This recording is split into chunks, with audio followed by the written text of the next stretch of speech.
Here are the do's and don'ts for pregnant women while traveling. Luckily for you, if you have a healthy pregnancy and are about to travel, follow these tips to ensure that you are better prepared.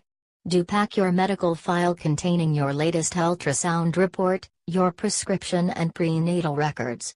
Do consider getting travel insurance to make room for any complications. Do keep extra medications.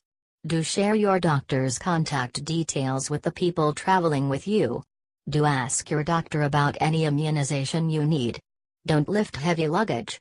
Don't use any new medication purchased in a foreign nation. Expecting mothers with normal pregnancy are not prevented from traveling by airplane, train, four-wheelers, but they need to be cautious. Pregnant women can travel as long as they feel comfortable and everything is normal. Four-wheelers are safer than two-wheelers or autos. Two-wheelers are poorly balanced and can even give backache. If expecting mothers opt to fly from one city to another, they must carry their medical record and be cautious too. Most passengers get lured by food available at railway stations. Route says women who are expecting should avoid them. Avoid eating outside food and also carry your own water.